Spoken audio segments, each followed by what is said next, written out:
नमस्कार, बहुत स्वागत है आपका। आप देख रहे हैं द न्यूज, आपके साथ मैं सृष्टि मिश्रा। बिहार के उप मुख्यमंत्री तेजस्वी यादव ने गुजरातियों को लेकर कुछ टिप्पणी कर दी है। अब इससे सियासत गरमाई हुई है कि ये क्या बोल गए, क्या ये उप मुख्यमंत्री के कुर्सी पर बैठने लायक हैं, ये आज सवाल जनता कर रही है। देखिए, यहां पर मेहुल चौकसी की बात होती है, उसके बाद एक विवादित बयान तेजस्वी यादव दे देते हैं। क्या कह रहे हैं कि गुजराती ठग होते हैं, बिजनेस करने से पहले इनके साथ सतर्क रहने की जरूरत है। ये कहा है उप मुख्यमंत्री तेजस्वी यादव ने। अब कहीं ना कहीं तलवार लटक चुकी है। उन्होंने महा ठग बताया है गुजरातियों को।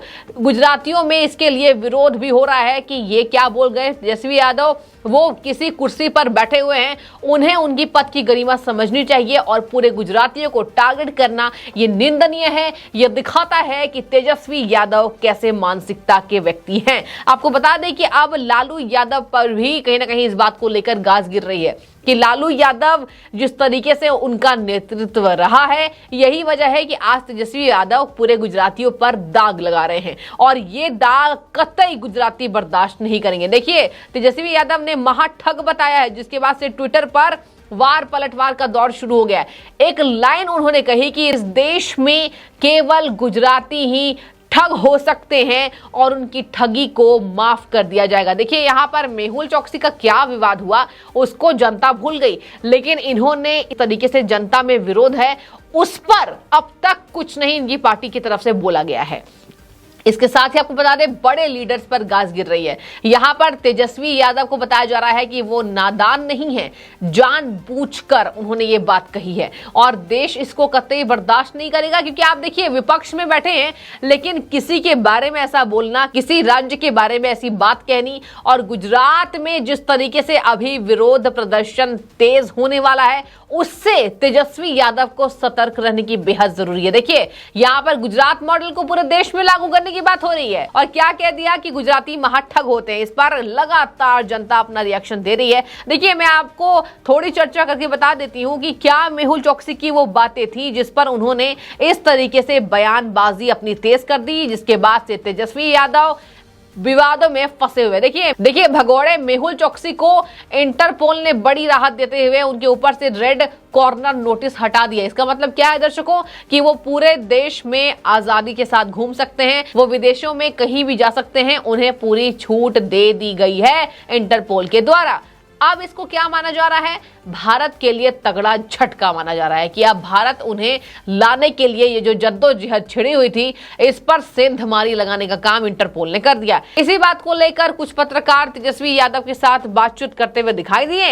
अब तेजस्वी यादव को एक ही सपना आता है, प्रधानमंत्री नरेंद्र मोदी को कैसे हराया जाए। प्रधानमंत्री गुजराती हैं, अमित शाह गुजराती हैं, पूरे गुजरात मॉडल की तारीफ हो रही है, तो दिक्कत तो होगी। अब देखिए, यहाँ पर क्या कह रहे हैं, अडानी को भी उन्होंने घेरे में लिया, प्रधानमंत्री को भी घेरे में लिया। मेहुल चौकसी के विवादों को लेकर उन्होंने अलग टिप्पणी कर दी। कह रहे हैं महाठग कौन होता है, गुजराती होते हैं, इनसे सतर्क रहना चाहिए। अब देखिए, यहां पर बात आ रही है कि बिहारियों के बारे में जब कुछ कहा जाता है तब तो ये विरोध लेकर सामने आ जाते हैं। यहां पर आप गुजरातियों को किस तरीके से ऐसे शब्दों से नवाजित कर सकते हैं और आपकी इतनी हिम्मत कैसे बढ़ गई। आप एक नेता के तौर पर बैठे हैं, आप एक उप मुख्यमंत्री की कुर्सी पर बैठे हैं, आप देश का नेतृत्व कर रहे हैं, बिहार की जनता आप पर अगर भरोसा दिखा रही है, तो आपने ऐसे विवादित बयान कैसे दे दिया। क्या आप जनता को बेवकूफ समझ रहे हैं कि जनता आपके चाल को नहीं समझेगी। इस पर देखिए, आरजेडी ने अब तक कोई सफाई पेश नहीं की है। प्रधानमंत्री की बात आती है तो आरजेडी के सभी नेता कूद पड़ते हैं, विरोध की बात आती है नेताओं की कतारें लग जाती है, विधानसभा में हंगामा करना हो तो आरजेडी के नेता अपनी पूरी दमखम दिखाते हुए नजर आते हैं। लेकिन आज गुजरातियों के बारे में अपशब्द कहा गया है, गुजरातियों का अपमान किया गया है। इस पर आरजेडी के एक नेता के मुंह से भी अगर कोई शब्द निकला हो, इस पर जनता सवाल उठा रही है। देखिए, यहां पर कहा जा रहा है कि बहुत बुरे फंसेंगे और इससे कहीं ना कहीं बिहार के वोट पर चोट मिलेगी, क्योंकि भारत कहीं ना कहीं जिस तरीके से अपने आप को रिप्रेजेंट करता देश है, यहां पर ना गुजराती को सम्मान, ना बिहार को सम्मान, यहां एक सम्मान दिया जाता है, वो है भारत माता को, यानी कि पूरा देश एक है। इसका मतलब देश के अंदर फूट डालने वाले आप लोग हैं, आज ये जनता कह रही है। अब मैं आपको एक दो कमेंट्स लेकर दिखा देती हूँ। देखिए, आपको मैंने विस्तार से बता दिया है कि हंगामा क्यों तेज हो रहा है और क्यों कहा जा रहा है कि कुर्सी हिल जाएगी। आप ऐसे बयान नहीं दे सकते हैं, आपकी उल्टी गिनती शुरू। देखिए, यहाँ पर बिहार की जनता भी कूद पड़ी है और देखिए बिहार की जनता भी समझ रही है कि ये जो बयान है ये गलत है। गुजराती भी इसमें विरोध दिखा रहे हैं। आप देखिए, इनकी डिग्री पर बात आ ही गई। आपने बयान दे दिया ऐसे, डिग्री पर तो बात आएगी कि आप कितने पढ़े लिखे हैं। देखिए, एक डॉक्टर नेहा दास हैं, वो लिख रही हैं 9th क्लास फेल है ना तेजू भैया, इसलिए बेचारे को ठग का मतलब पता नहीं है। तेजू भैया, ठगी का मतलब वो होता है जो आपका परिवार पिछले 30 सालों से बिहार की जनता के साथ कर रहा है। सबसे ज्यादा चारा घोटाला मामला जो कड़ी तरीके से उठाई जाती है, जो निष्पक्ष तरीके से उठाया जाता है, और एक बार फिर से लालू यादव के साथ साथ उनकी पत्नी की भी मुश्किलें बढ़ी, उनकी बेटी पर भी गाज गिरी है। हाल ही में लालू यादव की मुश्किलें खत्म नहीं हो रही हैं। चारा घोटाला वन ऑफ दोज घोटाला में माना जाता है जो सबसे बड़ा घोटाला भारत के अंदर हुआ है। और चारे घोटाले को लेकर आपने एक शब्द तो नहीं कहा, क्यों कहेंगे, आप पिताजी के द्वारा किया गया था जो एक बहुत बड़े मुख्यमंत्री के तौर पर उभरे, लेकिन यहां पर ठग बताया गया। इसलिए आप बात आ रही है कि आपने पढ़ाई लिखाई नहीं की है, इसलिए आपको ठग का मतलब नहीं पता है। ठगी का मतलब होता है जो आपका परिवार पिछले 30 सालों से बिहार की जनता के साथ कर रहा है। एक कमेंट आया है यहां पर, बिहार का जो खजाना खाली हुआ है उसको लेकर। देखिए, यहां पर लिखा जा रहा है तेजू भैया, बिहार का खजाना खाली हो गया ना, और ये आपके पिताजी की देन है। आज नीतीश कुमार का खजाना खाली है। बिहार को आर्थिक मदद करने के लिए कवायद तेज हो गई है, लेकिन फिर भी क्या इल्जाम केंद्र सरकार पर कि केंद्र सरकार बिहार को अव्वल दर्जे नहीं दे रही है। केंद्र सरकार सभी राज्यों को एक समान दर्जा देती है, कैसे बिहार को अलग दर्जा मिल सकता है। यहां पर देखिए, राजनीति शुरू हो गई है तेजस्वी यादव के बयान को। एक ने कमेंट किया है कि तेजस्वी यादव और राहुल गांधी में कोई फर्क नहीं है, विपक्ष के नेता अगर ऐसे बैठे रहेंगे तो बीजेपी को आसानी होगी। देखिए जनता, आपने बेहतर तरीके से समझा कि क्या कमेंट इन्होंने किया है।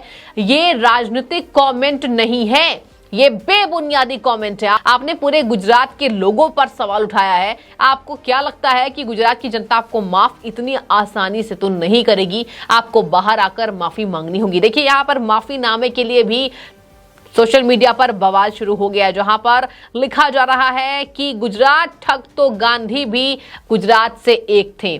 बताइए, इस नवी फेल की क्या विचारधारा है राष्ट्रपिता महात्मा गांधी के प्रति। यहां पर महात्मा गांधी तक का जिक्र किया गया है क्योंकि वो भी गुजरात से थे।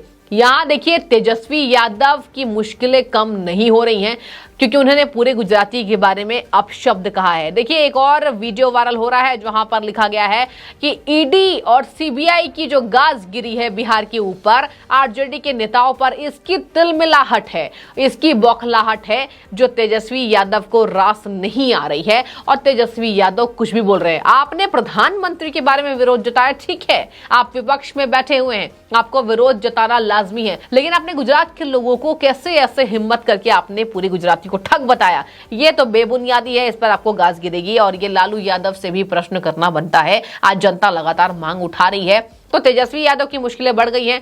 पूरे गुजरातियों को उन्होंने ठग बोला है। सामान्य तौर पर मेहुल चौकसी की बात हुई थी, जिसके बाद से उनकी जबान फिसल गई। और जबान फिसल गई मैं इसलिए कह रही हूं क्योंकि आरजेडी के बड़े अधिकारी, बड़े नेता यही बोलते हुए कुछ देर में नजर आएंगे। तो आपको मैंने पूरे विस्तार से बताया जनता में कितना रोष है, खासतौर पर गुजरातियों को लेकर, और गुजरात को महाठग बताया जा रहा है जिसका मॉडल लागू करने की बात पूरे देश में की जा रही है। और इस बार भारतीय जनता पार्टी का गुजरात में जो प्रदर्शन रहा है उसको सराहा जा रहा है विदेशों तक। ऐसे में गुजरात को महाठग बताना तेजस्वी यादव के लिए भारी पड़ने वाला है। आपकी जो भी राय हो आप कमेंट में बताइए। बहुत शुक्रिया आपका हमेशा ही द न्यूज से जुड़ने के लिए।